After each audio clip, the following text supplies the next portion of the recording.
high tech, right? Just real quick before I start reading, in a lot of ways this paper is a sequel to last year's on erotic study. So I've gone from sort of study, the kind of big Russian doll, and then trying to kind of get at literacy and then really focus in on reading, from there. So that's where I'm headed. So my title is Incarnate Reading, Cerebralist, Cows, Cannibals, and Back Again. And I'll start off with the epigraph from the first paragraph of Ralph Ellison's book Invisible Man. I am an invisible man. No, I'm not a spook like those who haunt Edgar Allan Poe, nor am I one of your Hollywood movie ectoplasms. I'm a man of substance, of flesh and bone, fiber and liquids, and I may even be said to possess a mind. He actually continues, and there's a nice little line after that. It says, I'm invisible, understand, simply because people refuse to see me. Like the bodiless heads you see sometimes in circus sideshows, it's as though I've been surrounded by mirrors of hard, distorting glass. This hard, distorting glass is something I'll come back to. So a cerebralist. Force equals mass times acceleration. Bowling, baseball, car accidents, and so on. The simple requisite of power, the combination of mass and acceleration to create force, is an ordinary part of life. It presupposes matter and requires that matter have character, mass, and movement, acceleration, that are proportionate to influence, force, proportionate to the influence, force it can have on something else. Take walking on a sidewalk. If something has the ability to change my body's course, to move me from the pavement I'm walking on to the grass on my right, then this thing needs to exist in a physical and substantial kind of a way in order to change the direction of my mass, which of course is bound by inertia to keep moving forward. Any rugby fan surely knows this. I coached rugby for 2 years at my previous institution. The laws of physics are on grand embodied display at any rugby match, none more graphic than the engage command of a scrum, and many, many other places too, obviously. When it comes to understanding the human mind, William James is not far from these basic physical observations in the principles of psychology. He begins that text by describing the scope of psychology as cerebralist, orienting his reader to his physiological approach to the life of the mind. His training and teaching at Harvard, of course, began in medical school, focused on anatomy and physiology. And the opening footnote to the principles, footnote 1, James even invites us to play along. He writes, quote, nothing is easier than to familiarize oneself with the mammalian brain. Get a sheep's head, a small saw, chisel, scalpel, and forceps, all three can best be had from a surgical instrument maker, and unravel its parts either by the aid of a human dissecting book, such as Holden's Manual of Anatomy, or by the specific direction ad hoc given in such books as Foster and Langley's Practical Physiology or Morell's Comparative Anatomy and Dissection of Mammalia. End quote. Needless to say, James had a deeply embodied understanding of the mind as flesh. For James, the mind is not just a conceptual object, it is also a perceptual one, and a carnal percept at that. This is not to suggest that James limits psychology exclusively to the flesh of the brain organ, but his radical empiricism does begin with it.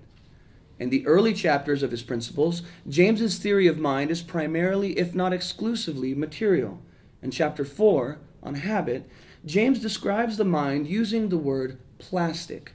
By the word mind, James is referring to the brain's flesh, or nervous tissue, functioning according to principles more akin to physics than psychology, especially in the aspect of the brain tissue's plasticity, which James describes as, quote, the possession of a structure weak enough to yield to an influence, but strong enough not to yield all at once, end quote. James elaborates on his own description in the following quotation, bringing us to the physical matter at hand. He writes, organic material, especially nervous tissue, seems endowed with a very extraordinary degree of plasticity of this sort, so that we may without hesitation lay down as our first proposition the following, that the phenomena of habit in living bodies are due to the plasticity of the organic materials of which their bodies are composed. But this philosophy of habit is thus, in the first instance, a chapter in physics rather than in physiology or psychology. End quote. In modern neurophysiology, brain plasticity, the unlikely progeny of James's speculations built on his rather unsophisticated, at least by present standards, psychological experiments, has been observed during head trauma. And the resultant behavior called brain modularity, the brain organ shows a tremendous plasticity in conserving certain essential functions while giving up others, regardless of the side or area of the brain affected. So, for instance, the functions of motor skills, they'll let that go quite easily, but other more deeply ingrained things the brain seems to hold on to, regardless of where the brain is affected. So, based on these neurological Jamesian observations of physical composition and potential, I begin to form the question that frames the driving concern of this paper. For me, what could bend the plastic mind? Newtonian physics, rugby, James's theory of mind and philosophy of habit, reliable common sense, all this and so much more show us that a feather cannot under ordinary circumstances bend a steel rod. It follows then to say that only bodies that possess the ability to exert a force proportionate to the bodies they can ultimately influence can potentially or actually make them bend, change, or contort. What then are we to do about Michel Foucault, who said the following in an interview with the Italian Marxist Duccio Trombadori about writing books, quote, "I write a book only because I still don't know what to think about this thing I want to think about. So that book transforms me and transforms what I think." Foucault is not alone as a writer. Books have had similar, if not the exact same transformative effect on readers too, including, for better and for worse, this reader of Foucault who is reading what he wrote to you. There's no need to document specific examples. From Newton's Principia and Darwin's Origin of Species to the King James Bible, these books and millions more have transformed the way people think, from their writers to their readers. On a grander scale, perhaps, the books I mentioned and countless others have played an irreplaceable part in transforming the course of human history. From reading to writing, from individual to collective potential for transformation, these events all point to the singularly educational import of this emerging question. So it's not an educational question yet, Carrot. While this paper will focus and perform the particular domain of reading, it is important to note that this focus is neither comprehensive nor exhaustive. However, the transformative potential we find in reading is perhaps the most quintessentially educational aspect of books. Books we read have the strange ability to change our minds and shape our thoughts, hence their educational efficacy and relevance in nearly every documented sense of the word education. So I'm not being choosy here, they all seem to relate. With this educational concern in mind, the question rearticulates and crystallizes itself. How could it be that a book could affect and thereby constitute our mind's life, our thoughts, desires, memories, beliefs, and psychological life in general, in a way not unlike the plasticity of the habits of mind when the brain is subjected to head trauma? It is, of course, well known that books can literally cause head trauma. We call them headaches.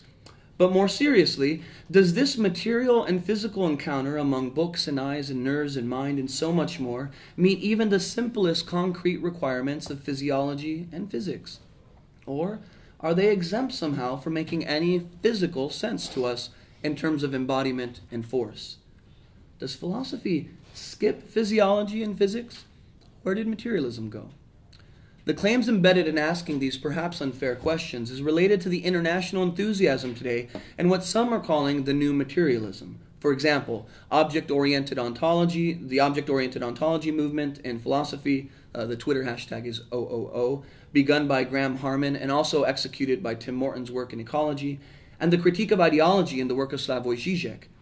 In both cases, there is a push to find a ground, a material and ideological ground in this virtual digitized age. The age when things like globalism, capitalism, global capitalism, or Michael Jackson's metaphysical claim we are the world, or the happiness of a McDonald's Happy Meal, all become accountable to reality in the same way that my feet, socks, and toilet are. These ideas are at least kin to what James would call the sentiment of rationality driving this paper. I only mention them here to offer a way to relate to the timbre of the emerging question as not only explicitly educational in nature, but as relevant elsewhere too.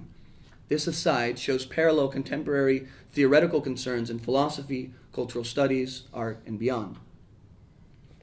Back to James. Following James's trajectory of interests, from anatomy and physiology to philosophy and later to religion, I think the physical question I'm trying to ask about the transformative potential of books is not only a query for natural or so-called social science, there is also a philosophical question driven, as it were, by the educational event of reading. My question repeats itself again. If it seems rather obvious that when another present object lacks the possibility of possessing and exerting a proportionate amount of force over my own body, I remain unaffected by that object, then how is it that when I read these objects that seem to be nothing but shape and color, grammar, and mostly dead authors, that I, like Foucault, find myself so affected and even transformed again and again by reading them? And again, how can a book change someone's life? If we begin to locate that life through the physique and physics of the body. Here we find something like Althusser's interpellation, subjection via language. But there is a more ancient tradition of embodied language which, unlike Althusser's narrativist contention that the subject comes into being through language, makes theological claims like this one. In principio erat verbum. In the beginning was the word. Cows. This word is a mythological word, a unity of mythos and logos, the condition for the possibility of poiesis, mythopoiesis. But this is not my concern or interest in this paper. I am only interested in the cerebralist physical question of the incarnation. This word is also incarnate, made flesh and forced through this flesh into a very particular form of life that is not simply alive, but paradoxically must die to live. At the heart of the preservation of this mythology is the folklore of praxis. Specifically, the ancient cultural practice of receiving and consuming human flesh, found in pagan rituals such as a chimpanzee's martial triumph ritual of consuming their battlefield victims, Aztec human sacrifices in pre-Columbian Tenochtitlan, and any Eastern Orthodox or Catholic Eucharistic liturgy. While all these traditions have different folkloric dimensions of God-eating, they all share a particularly pagan expression, body-eating, embedded in different forms and degrees of cannibalism. So I'm setting aside the deicide, and I'm just sticking with homicide, if that makes sense. And, the sacrifice and consumption of human flesh communicates the same truth we find in moving bodies. Lacking a particularly embodied way of being, a way that is as close to my biography, the constitutive life story of myself, as possible, I am immune to a force capable of serious change and transformation. Only a person sacrificed and consumed has the magnitude to be able to move another person. Eating the human body in these traditions is not necessarily to desecrate it. Quite the contrary, it is homo sacer, sacred man, an objectified sense of the subject that shares company with, but also extends far beyond, I think, Giorgio Agamben's juridical, historical, political interpretation, extending from the political theology of Carl Schmitt.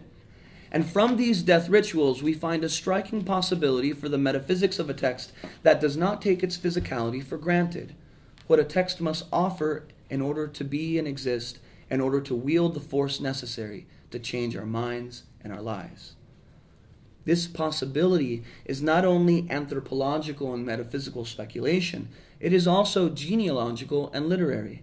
Much like the modern transformation of the human person, some might say invention of the human person, observed in the genealogies of Foucault and Charles Taylor, most clearly noted in The Order of Things in a Secular Age, we find that the modern version of the human person comes with a remarkably different literary sensibility than the one we presently possess.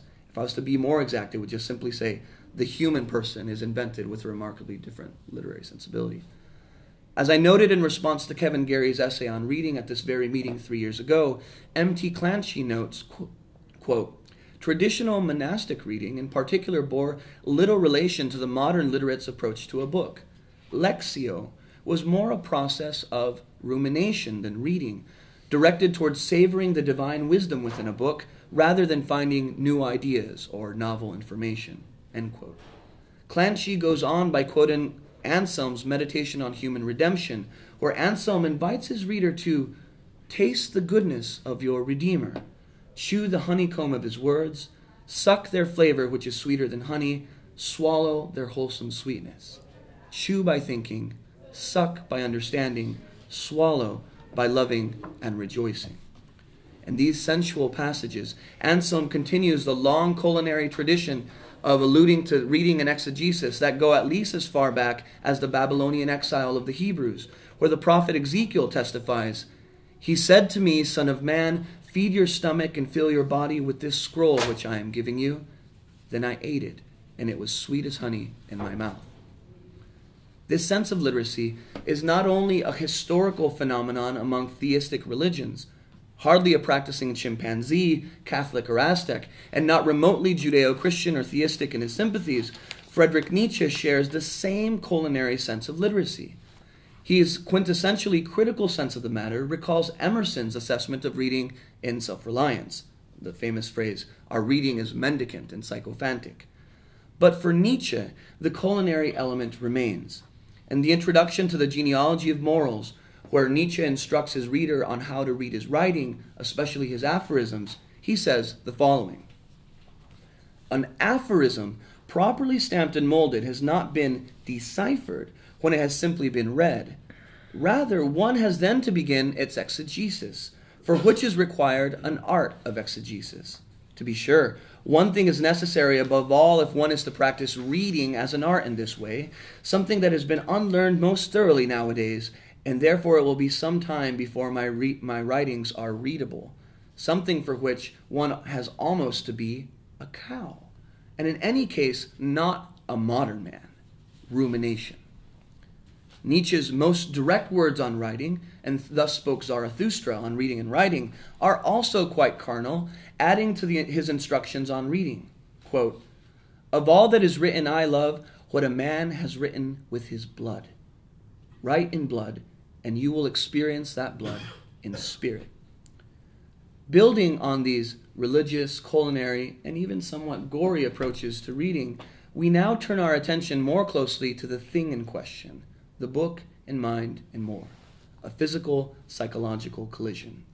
Cannibals.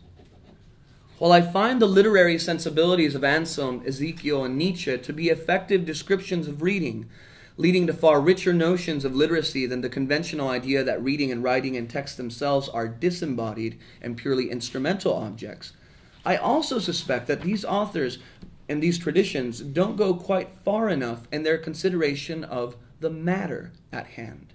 To varying degrees, they fall short of the morbid homicide and deicide of primates, Aztecs, Orthodox, and Catholics, sharing a common limit in their herbivore exclusivity. I cannot overstate the incisive Nietzschean insight on the need to ruminate, to chew and masticate and dwell, but it is also instructive to think of what one is chewing on. What is the object of rumination? The answer lies, I think, in Zarathustra's thirst for blood. It is not enough to eat like a cow, to consume grasses and forage. It is not enough to ruminate as if the material body is only a vegetable and capable of bleeding. The lives and bodies at stake have been sufficiently distanced and made unlike our own bodies of flesh and bone, fiber and liquids. Since the flesh of books is not incarnate, we are incapable of being moved by them. Their bloodless vegetarian embodiment cannot physically wield a force that is proportionate to bend, change, and transform the plastic mind and self. Again, vegetable texts do not threaten us for very obvious reasons. The flesh of plants is radically different from the flesh of animals. This difference brings different risks, dangers, and possibilities. If not careful, we could be feeding on our very own kind, even upon ourselves. You may recall the perverse scene where Hannibal Lecter feeds his victim the victim's own brain. When eating a cut of meat we don't quite recognize, we might become nervous, and for good reason. Another side story. This reminds me of an international student I taught who, when shown 2 prize Clydesdale horses at a local farm in rural Indiana, became quite excited and asked, "Are those for eating?" This is the risk of cannibalizing oneself, that is entirely absent from eating salad greens, hay, or field grass. Ordinary cow food is not enough. We need to become mad cows. Mad cow disease, of course, is when cows eat themselves. The flesh of animals resembles human flesh because human flesh is itself animal flesh, and to consume flesh presupposes the sacrifice of flesh, an iconic offering, an act of donation that is phenomenologically available to be received as more than an idol or a dead mirror of the subject, an offering that has life to give from itself. What these provocative traditions and theories of reading miss is precisely the incarnation, the word that becomes flesh, predicting and presupposing the death of its author, the death of God. It is not enough, then, to body read, as Madeleine Grimet puts it in Bitter Milk, a book on women and teaching. We need an apophatic phenomenology of body eating, where the folkloric event of reading is denied and rejected as anything less than the consumption of flesh, not unlike our own, that therefore has the force required to change and even transform us because of its embodiment as flesh, possessing the physical, psychological, and phenomenological requirements to influence our plastic mind and the flux of consciousness. Here we find the disturbing phenomenological description of incarnate reading text as flesh, the recovery of the descriptive memory of a reality we perhaps have never quite admitted to before, cannibalizing books, eating them as they are, bookstore as carniceria, butcher shop, library as slaughterhouse. This makes their well-known and widely documented educational effects recognizable and asserts the phenomenological structure and rationale for their fleshliness and physical force.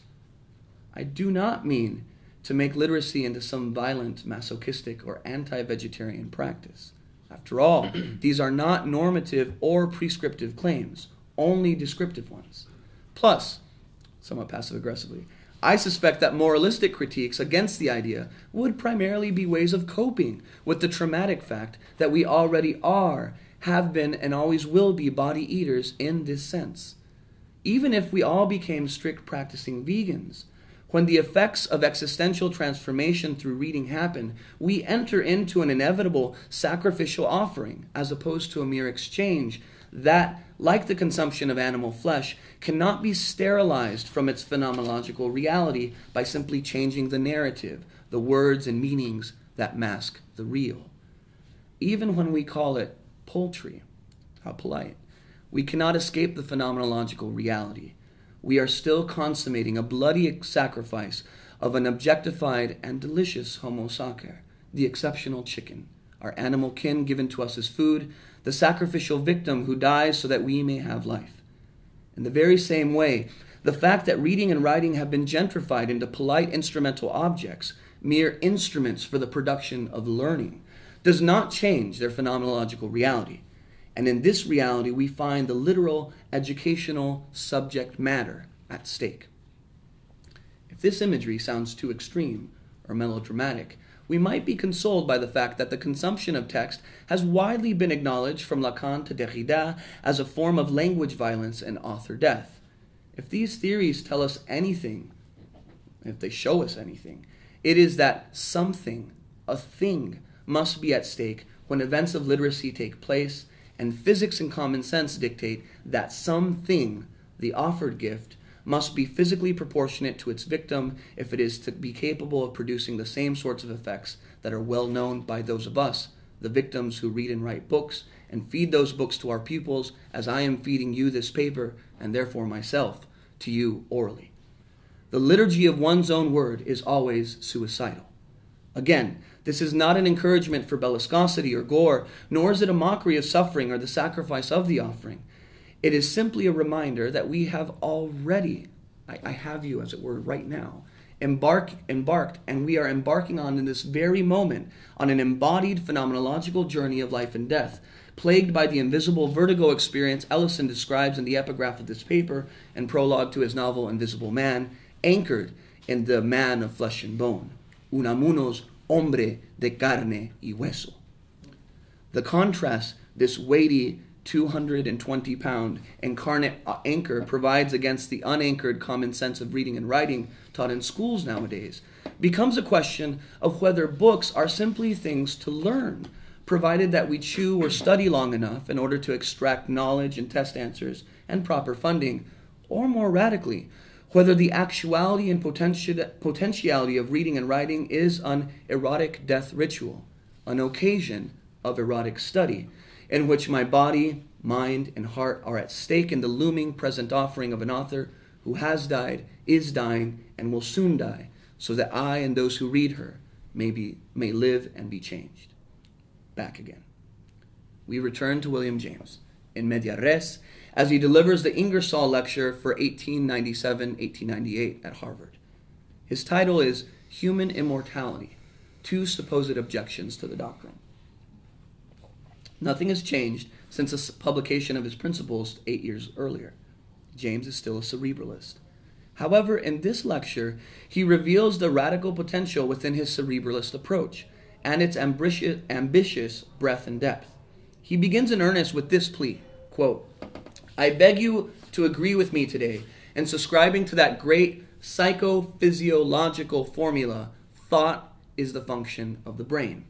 As he continues, James reveals the vast horizon of possibility for his interests and, I think, ours. Quote, the question is then, does this doctrine, the doctrine that thought is the function of the brain, logically compel us to disbelieve in immortality? James's answer, in brief, is a resounding but careful no. He writes, for my own part then, so far as logic goes, I am willing that every leaf that ever grew in this world's forests and rustled in the breeze should become immortal. It is purely a question of fact. Are the leaves so or not?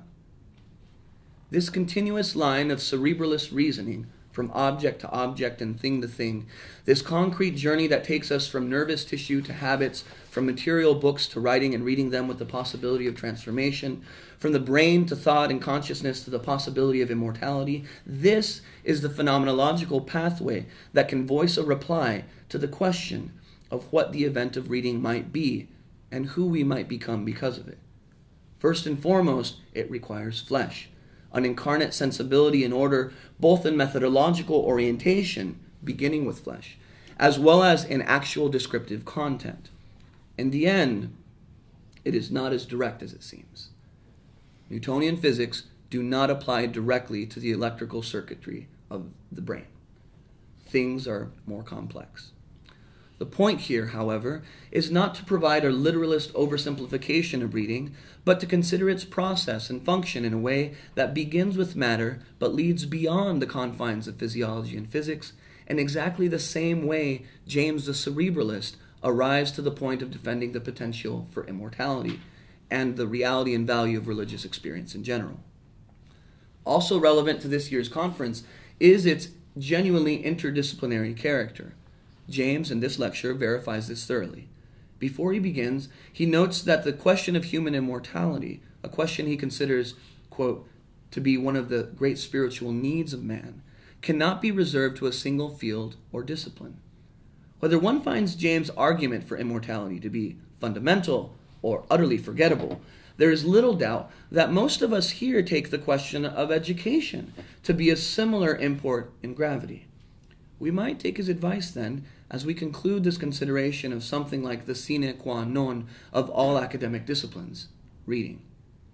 Quote, orators must take their turn, and prophets, but narrow specialists as well. Theologians of every creed, metaphysicians, anthropologists, and psychologists must alternate with biologists and physicists and psychical researchers, even with mathematicians. If any one of them presents a grain of truth seen from his point of view, that will remain and accrete with truths brought by the others. His will have been a good appointment. In that Jamesian spirit, I leave this description unfinished, waiting for others to have their say on the matter, provided that what is said is fixed on the matter, no more and no less.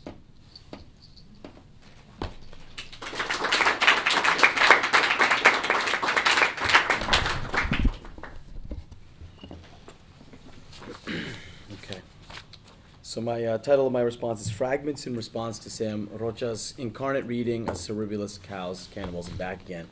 And I try to emphasize this culinary aspect of consummation. A beginning, making poetry, less prose. To begin with, form. The form of my response to Sam Rocha's Incarnate Reading. The writing is formed by the project of originary thinking, which is already going back to the end of 2011, finds its credo in the elegant axiom offered by Jean-François Lyotard. Poen c'est faire. Poen means to make. There's much to be made. New spaces of thinking, different concepts, etc. What we make are experiments working in studios of philosophy. More poetry, less prose, affirmation of complexity, difference, plurality of life's grandiose incompleteness, mystery, comedy, and tragedy. We celebrate, we feast, we write, we read. Note, this beginning already a fragment. Such is the form of my response to Rocha's paper. The force of the book. What could bend the plastic mind? The question that frames Rocha's paper.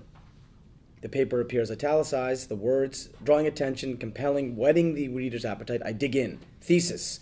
A mass with force. A book, for example, but even a conference paper. But this question alone does not satisfy. A side, perhaps, or two. Something to complement the main dish. First side dish. Axiom on the bending. The plastic mind is bent by the force of the book. The book obeys Newton's first law. It's already in motion when the reader encounters it. The mind is plastic, but it is already in motion too. The force, movement of the book, and the force, movement of the mind intersect and collide. If the mind is bent, then the book's force must be greater than the mind's. Implication, the educational event. Learning happens when the force of the book is greater than that of the mind. Second side dish, inference on the force, movement of the book. Rocha cites Foucault, who despite his post-structuralist street cred, claims himself an author. The author is dead, declares Roland Barthes. Long live the author, declares Foucault. More on that in a moment. He says, and Rocha quotes him, I write a book only because I still don't know what to think about this thing I want to think about, so that the book transforms me and transforms what I think. Here we see Foucault, what Foucault elsewhere calls the rebound effect, or the way that truth transforms us as we prepare for an encounter with it. Preparation here is writing. But preparation is also the state of learning as a motion, which remains constant until it doesn't. Inertia, the state of impotence, with Tyson Lewis following a Gottman called study, is another constant that is interrupted by writing or reading, by the encounter with a greater force that bends the mind. There's another dimension to the rebound effect, however, which we might call the Flaubert corollary. Here the writer encounters his work transformed by its publication, by the literalness of the printing, the typeset. Martine Reed tells us, curiously, when faced with the book as an object, the author no longer recognizes his own work. The sight of my work, Madame Bovary, in print deadened my mind completely, noted Flaubert. It seemed so flat. Everything looked so black. I mean that textually. This was a great disappointment, and it would take quite a dazzling success to drown out the voice of my conscience crying out to me, it's a failure. The Flaubert corollary suggests that the force of writing, which creates the book or paper that transforms thinking, accelerates when the writing is transformed into publication. An encounter with this greater force is overwhelming to the author, who is now shifted into the role of reader by his thoughts coming back to him in the form of an object. When this happens, we encounter the force of emancipated thinking, or thinking freed from the confines of the thinker. And I presented on this a couple of years ago at this conference. Publication, publicity, the return of the object, the ground of thinking. Flaubert's mind is deadened by the encounter of his book as not his book, but an object of public consumption. Is this deadening an educational experience? And what of the readers who are deadened by a book or a paper? We imagine here students required to consume the stale, spoiled, or even rotten writing handed to them like so many processed factory-to-table cafeteria foods. Does the preparation, production, the printing of the book matter? What of the ones who are making the menu of offerings? The bending of the mind is too neutral a description of the would-be transformative experience that aspires to be educational. In contrast to deadening, the bending that Rocha has in mind is enlivening, life-affirming. It must be, or else the second resonant version of Rocha's principal question would fail to evoke. How can a book change someone's life? The epigraph to Rocha's paper is taken from Ellison's Invisible Man, and this section is called The Visible Man. I am invisible. I am a man of substance, of flesh and bone, fiber and liquids, and I may be even said to possess a mind, says Ellison. In other words, in the beginning, the invisible man, is incarnate. I read this epigraph and was reminded immediately of Dostoevsky's Underground Man, another whose writing embodies him, gives him flesh and bone. But to whom? Like Ellison's creation, Dostoevsky famously declares he shall never have readers, for he offers not a confessional to the public, but says, quote, I write only for myself, and I wish to declare once and for all that if I write as though I were addressing readers, that is simply because it's easier for me to write in that form. Both men become flesh through word by speaking only to themselves and perhaps before God. And this is the classic existential self-creation through writing. First, in principio erit verbum. Next, scribo ergo sum. Does it follow that my body, written by me into being, must become a transformative force? Can my fleshy words, remain silent to the world, private, invisible, so that I remain my own reader, underground, before and beyond the deadening of publicity? Can I remain a subject? Adorno, after Benjamin, says communication is the degeneration of language. It marks the fall of man, away from the original encounter with nature, the forgetting of the original shudder, the awe, the eclipse of the aura of the world. Ecce homo, behold the man. Behold the man. But who holds whom when the writer writes only for himself, remains underground and invisible? In the very last of his books, titled by the words of Pilate, Nietzsche explains why he writes such good books. He says, I am one thing, my writings are another matter. And my triumph, non legor, non legar. I am not read, I will not be read.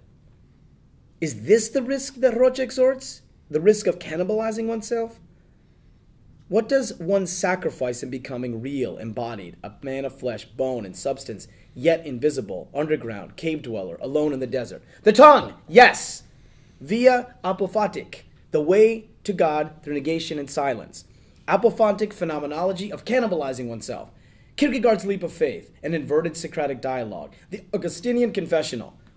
If Flaubert was made blind like Oedipus by the printing of his creation, the flattening of the words of his novel, the result of apophantic phenomenology of body eating is the silencing of the voice, the quieting of communication, and thus the regeneration of the capacity to hear.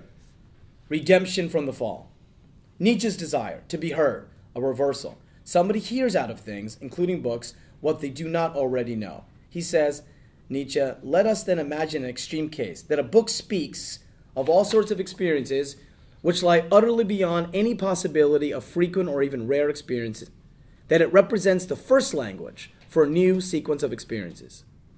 Unquote. Denying the public self, I am made real. My triumph, I write to myself, I am not read, I will not be read. I am silent, I am heard. Behold, the invisible man. In that case, simply nothing is heard, and people have the acoustic illusion that where nothing is heard, there is nothing. Quote from Nietzsche. Next section, Fear and Trembling, the Gift of Teaching. From Soren Kierkegaard. There is a time to be silent and a time to speak. So long as I consider the strictest silence my religious duty, I strove in every way to preserve it. But, unquote. Rocha is clear. The risk of cannibalizing oneself entails the sacrifice of the body, fear and trembling, the anxiety and dread of becoming an object of communal judgment, of experiencing the deadening force of publicity. This is the risk of the self as a visible public persona. This is the risk, then, of teaching. There is a time to be silent and a time to speak. Teaching is the time of speaking, and this speaking is the feeding of books, yes, but also the feeding of the text that is oneself, the bending of the minds by the greater force of the one who bears the weight of history, conveying what Dewey calls the consciousness of the race and the funded capital of civilization, or what Arendt prudently calls the world. Teaching is the ultimate sacrifice. Here now we recall Barth's famous adage, the birth of the reader must be paid for by the death of the author, unquote. While it is not necessarily what Rocha has written, his description conjures up the embodied, fleshy persona of the teacher as the incarnation, the word that becomes flesh and is ultimately sacrificed. But like the Eucharistic celebration, teaching and learning is the feast where real things are consumed, eaten, and drunken after symbolically and magically being transformed into flesh and a blood of everlasting life. The feast enlivens. The teacher encounters himself again and lives on in his students and his readers.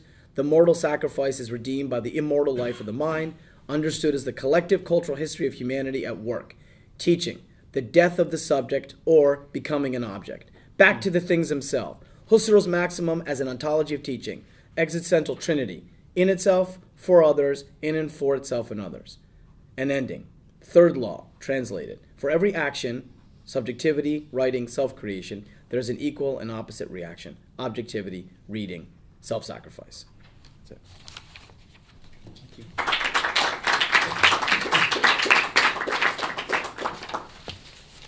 few minutes to respond to it. Yeah. So there were three things. Thank you for that. Thank you. I really appreciate the performative aspect. The 3 points I think that I want to think about. The first one is the idea that this is the second year now that I'm testing out this idea of apophatic phenomenology, and I haven't spent any time at all making myself clear, I don't think. It borrows the term apophaticism from negative theology in particular, but it simply means to the reverse of to affirm. It's just to deny. And phenomenology, as I understand it, is simply an attempt to describe things as best we can. And so apophatic phenomenology would simply be the description of a thing not through a positive revelation of the thing as thing, but through a denial of that which one might be fairly sure that the thing is not. Right? And in some sense, this paper is trying to, at the very least, propose a denial. So it's not so much that you would have to buy into every concept thrown out, but I do hope it would cause a sort of apophatic reaction to an instrumentalized text, right? So, for instance, you might say, I'll stick with Nietzsche or Ezekiel or any number. I don't know about Rocha's part though. That's fine. That's fine. You know. And so whenever you talk about the idea of the apophatic beginning in silence and quiet, I do think that that's a really powerful way of getting to the next point you make, which is teaching. And here I would say I'm not convinced that teaching is speaking in the sense of saying that teaching can't, that basically that apophatic phenomenology can't be practiced through teaching. I've more and more, frankly, been thinking and trying to wonder what I mean when I talk about participation to my students, and what this thing I assume participation is, and I'm not convinced I know what that thing is, but I can give them some hints at things I reject as participation, some denials. But I found that more and more and more, as I investigate into what this thing is that participation is, I find my way back really in some sense to where I was last year in this idea of study that isn't necessarily voluntary attention, paying, all that kind of thing. And find the need to create more room for silence, frankly, in my classroom. And those who know me know I'm not a silent person. So that's been... But again, not to get Simon and Garfunkel here, though, I see that as a form of speaking, right? I don't see that necessarily in other words, it is an apophatic silence. It's a silence that, in some sense, makes space for the denial of things, and perhaps maybe for a revelation. Who knows? I'm not very good at revelation. No. The last thing, which was very provocative to me, is there's definitely an idea of the death of the subject in this paper. In many different senses. Strictly speaking, I didn't compose this paper within the scope of the human. Chimpanzees are very important to me in this paper, and take them very seriously. It's a wonderful book called Baboon Metaphysics. It's a book of anthropology that is quite good, and some other ones that I think really carve out the room for which we can talk about personhood without necessarily thinking about human persons necessarily. And of course, within the paper, there's room also even to think of other non-human persons who aren't necessarily animals, but might be the persons of the Trinity or something like that. So I think there's a lot of room there for this kind of beyond the humanism. And that, of course, begs the idea of the death of the subject. But again, I'm also very interested into the things themselves, very kind of traditional Husserlian on this. Has some disagreements, certainly, but I'm not convinced entirely that project is over. And so it's made me think, like, what does it mean for the death of the subject to occur at a site in which we maybe recover again the call to return to the object, right? In other words, perhaps perhaps there's something within objectification, within an incarnate object, that is different than objectification of the sort we're used to hearing of neoliberalism and all that kind of thing. So I'm testing, I suppose, now the idea that perhaps there may be a notion of objectification that we might not have to have an instant allergy to, right? So that's what I just thought from what you said. Thank you. Okay, I have two questions. The first one is I found an ambiguity in your use of the notion of changing the mind in the paper. It seems like you use James to talk about the mind as flexible, bending the mind. You use a lot of this language.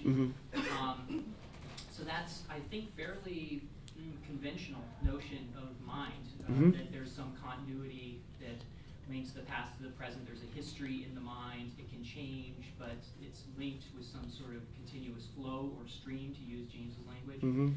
But also in the paper, you use images like death, suicide, all of these things, which seem to be not Jamesian at all, but seem to suggest plastic, not as flexibility, but as plastique, as a bomb, as an explosive, right? And this is different and very interesting, because it seems that this second sense is where proper events happen. Physical events happen without history that create something new, something different, a new subject position. So you're thinking about you? So I'm wondering, and so this is like, if you look at the new literature on brain trauma, for instance, there's a lot of literature right now about how they're different. They literally are somebody new. Their mind has been blown, literally.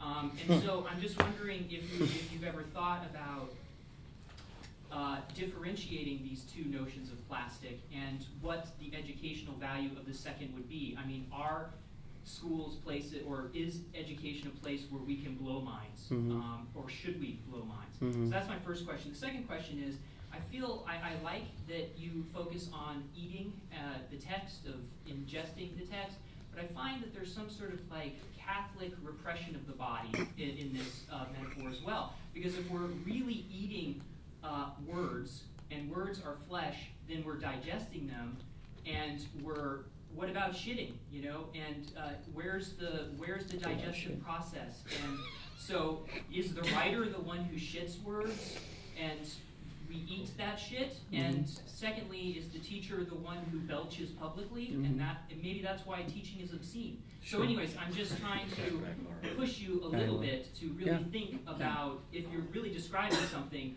you have to describe the body and its processes, not just the feast of joy. Sure, Okay, well, so on the mind-blowing thing here, I'm going to kind of be a bit of a recalcitrant Jamesian, right?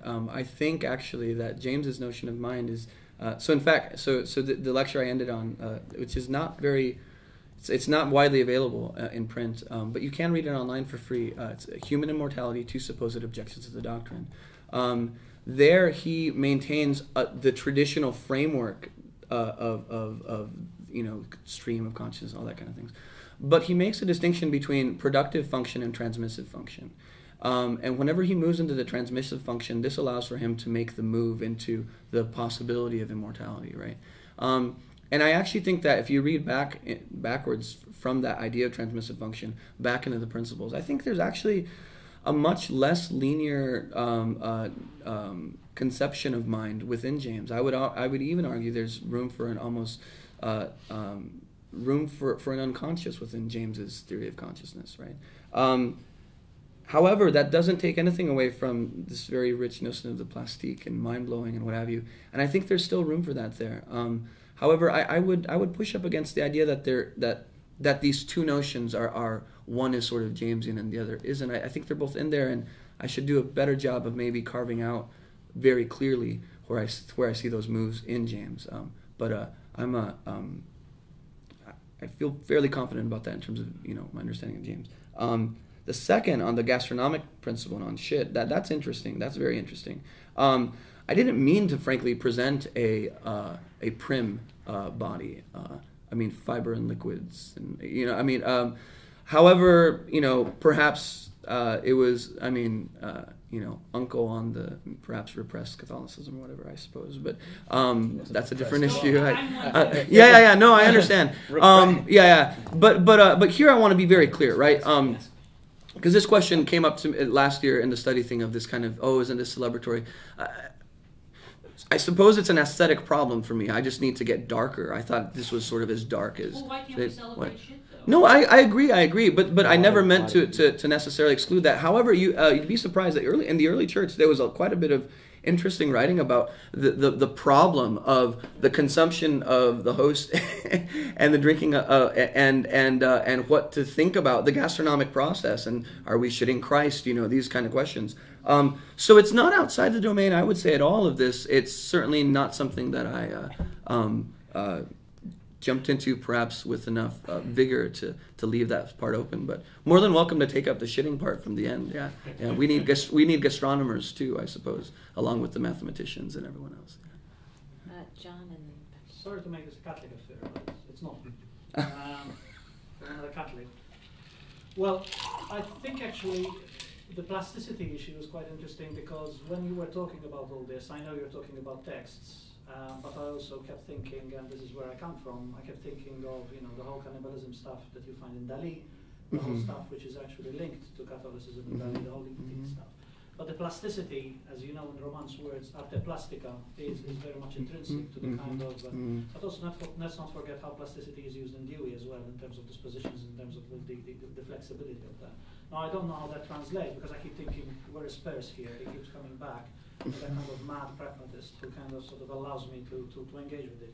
But if you take the whole issue of learning and stuff like that, if you take, there are two things. One is, you think about it, Socrates, Jesus, and some others, they neither wrote nor read in terms of they didn't leave text. They refused to do that. Maybe, I don't know, or they didn't have the time. But also the other thing is that in the whole communion issue, especially when the Latin Church still spoke Latin. A lot of people were there, they were basically almost willing to be ignorant. They didn't read or write, they were not even allowed to read. So they were partaking of within a sphere which had nothing to do with reading or writing. And what supplemented that was the plasticity of the arts. Now, if you think about the situation where if I'm teaching in a studio, I disallow. I disallow writing texts. I don't like people writing on my stuff. If they're doing art, they do art. Now, this is just an exercise, but we do it. And also, sometimes we disallow, the speaking about is more the speaking about than the writing about, although I teach critical theory sometimes in the studio. The other thing is, at another level, you're in a committee trying to kind of push the fact that instead of doing dissertations in art school, you allow people to present work, and that's it, and then how you measure it and stuff like that. And there's an element there which becomes very anti-pedagogical, and there's a very interesting sort of dynamic there. So if you take all this stuff in terms of consumption, but also in terms of the plasticity, I keep wondering why we refuse to use the dirty word, immanence, get on with it, and go back to the old Catholics and start again. So whether we consume or not, or whether we eat. But I think we need to keep in mind two communities here: those who eat and they go to church to eat and engage, but they're not reading and writing, and those who eat, who are the monks, but also have the privilege of writing and reading, who actually were not allowed to engage with until recently. So that's an interesting one, especially if you take that into the school, and especially if you take that out of the school. Yes. Real quick, you pressed on a point that gets maybe in a better way at tests. So here's maybe one of the dangers of the gastronomic approach is I'm precisely trying to stay away and in some sense give an alternative to the idea that we are supposed to learn from what we read and write. This is you know from some time I'm on board on the Beyond Learning train, right? And so because of that, one of the problems, I think, with the gastronomic description, not to say this necessarily happens, but it easily becomes nutritional, and then it easily instrumentalizes. You see, here I'm really talking about the culinary experience as an aesthetic experience, right? That's really where I want to sit. I'm going to push back on the point, though, with the distinction between the illiterates and the monks and whatever, because the liturgy is divided into two sections: the liturgy of the Word and the liturgy of the Eucharist. Yes, certainly. But the structure of the liturgy of the Word is the proclamation of the Word, right? And so I would say this. Sacramental theology says that that there's a sort of an equal, that they're on par with each other. So this would be in some sense trying to give a descriptive authority to the liturgy of the word that is on par with the Eucharistic kind of ritual. So, but no, I think you're quite right in every other respect. Yes. Samuel. Yes. First, thank you for this cannibalistic reading of material reading. I wish I could say I'm not affected by this because I'm fasting. If I say I'm fasting, that means I would fall into the same Catholicism regulation of what's going on. It's Friday, yeah. So, this is how I'm trying to offer kind of resistant reading. You use some terms which you claim that you're not using them in a normative or prescriptive way. Sure. But I find these terms to be very normative. Take, for example, homosapia. It's not a neutral term. I mean, the way Agamben uses the term shows that it refers to the situation of the person who has been exempted from political space. Take interpellation and althusser. That's not a neutral way to talk about the subject. I mean, it's Paul who is being interpellated. It's not Eve. So there is a patriarchal element to that. Or even take plasticity. We live in an economy of plasticity. Flexible bodies, flexible economies of labor. So that's not a neutral term either. So I guess my question is, how do you deal with these power relations that are going on with this cannibalistic approach to texts? Because I think what's going on in schools, it's very cannibalistic. I don't find it to be the opposite of cannibalistic. Perhaps we are not eating cows, but we are eating canned meat. You know, there is no blood, but it's also cannibalistic. So I was wondering about whether metaphors such as fasting, I was thinking at first about defecation as being another way to radicalize that, but defecation and swallowing food are actually working within the same dialectic of inside-outside. So perhaps fasting, I mean, given its Catholic, that's a problem, but perhaps the neurotic body, or not being able to swallow, or even famine. I mean, there are people who don't actually. So I was thinking about ways to radicalize politically this term of food consumption. Sure. So first on the three terms: interpellation, homosacer, and what was the third? Flexibility. And plasticity, right? Actually, before I say that, so I suspect I have an idiosyncratic sense of this whole, because I repeat it all the time, that I'm trying to be descriptive, not prescriptive or normative.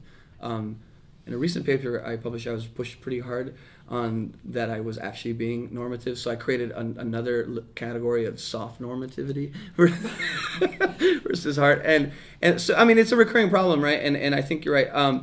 In this paper, at least, though, in particular, whenever I present Althusser as a foil, though, to the Incarnation, so I'm precisely pushing against the narrativist contention that brings about the normative claims. And actually, in some ways, I'm doing the same thing with Agamben, but trying to be a little bit more careful here. I think, for instance, Agamben really isn't talking about bodies. He's talking about Roman law. And the question then becomes, how can we get behind that? With plasticity, though, I think James here is quite clear with the passage I gave, that he really does just have basically a piece of nervous tissue in mind. In terms of, though, how this gets us in terms of politically, I think Eduardo stirred in me this idea of that perhaps the consumption model, along with the cannibalism model, and even the idea of objectification, perhaps there's a possibility for a description that distinguishes between canned meat and flesh, exactly. And I think perhaps we've missed this in general, because there's a kind of generic allergy to objectification and consumption and what have you. And the assumption, I think, historically is that it's neoliberal, blah, blah, blah. But again, as you noted, there's a folklore, this problematic folklore in many ways, to this. And perhaps we ought to add that to the equation. But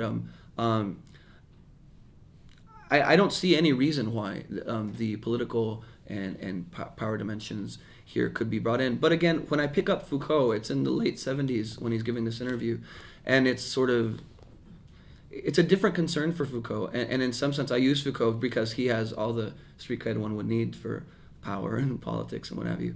But I'm very, at this point, willing to stay in that domain of what we might call the care of the self and all those sorts of things, which I see for him being primarily a normative sense of self-disclosure almost. But yeah, so thank you. Yeah. Okay. Thanks. I wanted to ask a question about education. I have one point where I wonder if you can provide some clarification, because at some point you very quickly mentioned vegetarianism, and I felt addressed by that. You emphasize quite a lot sort of the importance of eating meat, and you talk about incarnation. I would say that when you eat meat, then nothing happens. When you eat vegetables, they are turned into flesh. So I would say vegetarianism is an incarnation process, whereas eating meat is a sacrifice. Sure. I wonder if that difference is in some way important for what you're doing. Well, I think here we're back at Tyson's gastronomic issue. Yeah. Did you have more though? Well, for me, a sacrifice still brings yes, another yes, element. yes, It's yes. about who has the right to sacrifice or to Sure. offer oneself Sure. for sacrifice. Sure. My other question is about the subject in your story, because that's the constant point of reference for everything you describe. But I'm just curious where that subject is coming from, either bodily or in other ways. Sure. And that also brings me back to your starting question about how a book can impact on, which I can't connect with the word reading in your title, or it's a very particular way to ask the question of reading, and that for me then is the question: is there a subject who's reading, or is there an object that is impacting on something? Right. No, exactly. Yeah. Honestly, the hardest part of the paper was, as you notice, I gave 3 shots at clarifying the question of the paper, and so this is a really rich. It's not. I'm not satisfied yet with the question itself. I'm not convinced, in fact, that the question has been articulated as it needs to. So I don't know what else to do about that, but to keep on working. But to move to the first point, which seems to come back to this gastronomic issue of plants and meat and what have you. I've told a few people who've seen the paper who see it as a, I don't know, sort of iconoclastic or something. I don't know. That maybe the next paper would be a phenomenology of flesh that then recovers precisely the fleshly aspect of not only objects but in particular vegetables and sort of vitalistic kind of notion of objects. The emphasis on flesh, though, is precisely because of the sacrifice. And this is where I think the answer to who is this subject or object, it comes into question. It's the thing that is not the same as it was before, right? The thing that is changed, the thing that is different. And tracing or keeping track of this subject that begins and ends in kind of very different places. I think it's difficult, but I think it raises precisely this subject-object problem that I recognized in the end of your response, where, on the one hand, I think the question of the death of the author, posthumanism or what have you, raises these sorts of questions about the subject. Yet it might be useful. At least I'm trying to use phenomenology in a fairly kind of traditional, one might even say simplistic way, the return to objects as a way to arrive at subjects, right? And the dissonance this creates isn't, I think, it's not problematic, but at the same time, I think it's worth still excavating with, right? So I don't have good answers for you, right? Yeah. Can I ask just a really good? Sure, I was just yeah. thinking. I'm just thinking about Anne-Marie Mall's "I Eat an Apple," which is a short essay in which that question of who is the subject, is it the apple, is it eat, is it I, just comes up for me. But one of the questions I was thinking about was, why doesn't, if we're talking about being moved and the mind being changed or bent, why isn't it that the book might eat the mind? Why, why is it in that direction, which I think is partly what I heard. That's I see. I asking see. I about see. around Yeah. vegetarianism. No, that's it. That's why yeah. couldn't the plant matter of the book take over the mind? Yeah. Full disclosure on this is,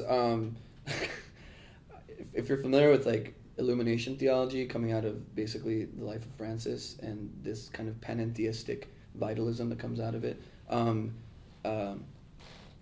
that has a lot to do with what I'm trying to do. So like in other words, I don't feel defensive at all about this. It's just, it's tricky work because I'm not a theologian and I'm not trying to do theology, but I find myself pressed on a lot of sides by this, and if I could just like be just frank, it does lead in some sense to almost a reluctant maybe to say it, but almost this kind of postmodern place of a complete and total just grayness and darkness on the possibility to delineate exact in descriptive terms, you know, the place of the subject, which so I'm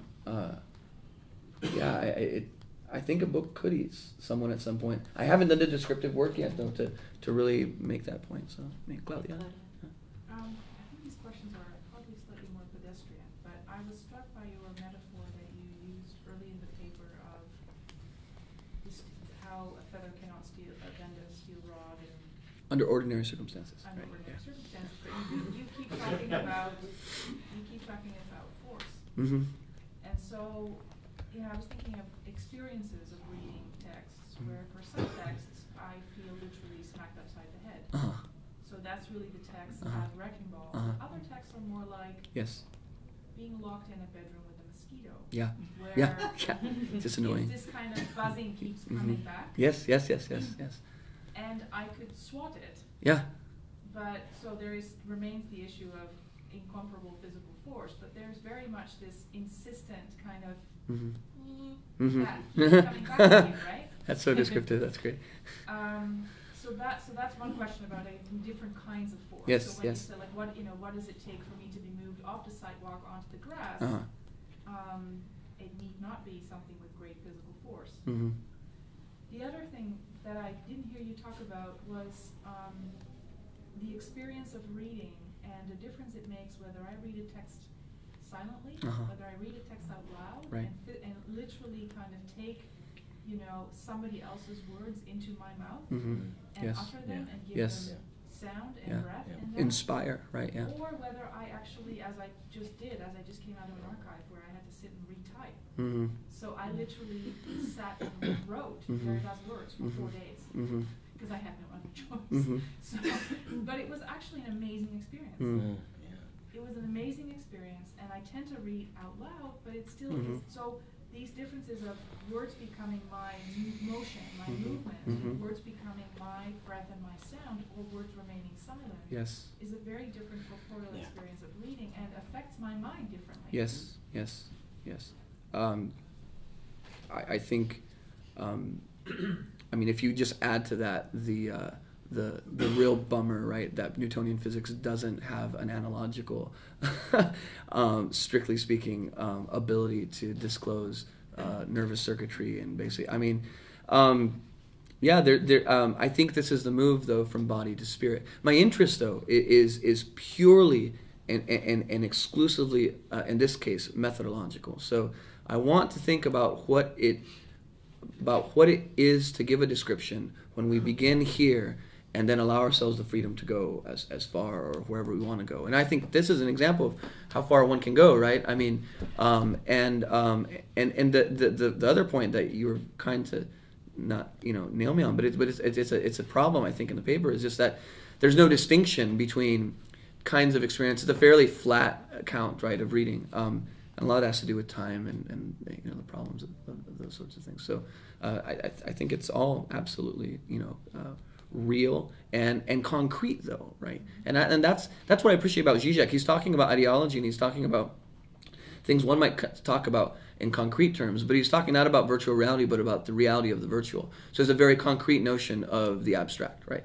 And that's in other words, when you go, you know, I mean, this is to me like very concrete. I can follow. We're doing the same thing, I want to say, right? So, yeah. I think we have 1 minute left, so maybe we can hear the two comments, Sure, and yeah. then Yeah, of course. would that be Yeah. okay to just Yeah, hear that's them, fine. and then we'll maybe Yeah. you can talk after. Yeah, sure. Yes. I was wondering if you could say a little bit more about the difference between the two kinds of objectifications. That Uh-huh. you just repeat that a little Sure. bit. Okay. And then the one in the I find it really intriguing that I've been thinking about mosquitoes. back. I wonder if it's a Canadian being. I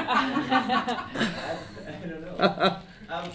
But then I started to kind of play with it. So initially it was the kind of buzzing, all right? Just kind of that, you know, I either get up, turn the light on, find the damn thing, squash it, or I try to figure out what to do with it. But then I started to shift the metaphor to like mosquitoes book. So here we have a blood eater. Bloodsucker, yeah. So something that, like for those of you who have ever lived in northern Canada, right, actually does influence you.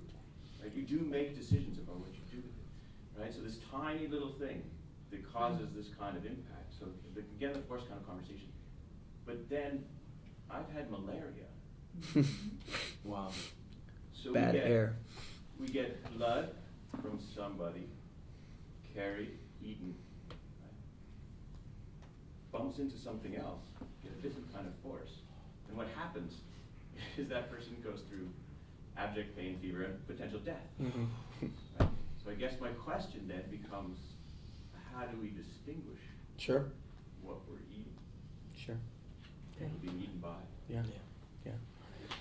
I mean, there's so many distinctions. I mean, as you guys can see, this description is not just unfinished, it's in some sense barely even started. And I think this actually, in some ways, a lot of this paper was sort of probably in a juvenile sense. Last year's paper I was very insecure about because I didn't like cite anybody necessarily, really.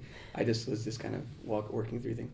So this paper was kind of like, hey, look, I read books, you know. But I realized, though, that there was a strength to last year's description, right, that was almost had a certain authority in a sense, in a way that this is, it's flat, right, and it's starting to bother me, to be honest. Larry, the two senses of objectification, I just thought of that now. I don't know if I have too much more to say about it, except that perhaps there's this ideological sense in which we want to sort of avoid consumption and objectification, whatever, that also might have, in some sense, the reverse same effect, in which then we allow global capitalism to just float around and we don't do, you see what I'm saying? So perhaps by, in some sense, taking a more concrete notion of objectification and in some sense not being in advance normatively or prescriptively opposed to it, this might in fact allow us to do the exact work that we're trying to do in some sense, right? But that's all I have for today. Thank you all so much for coming. Thank you.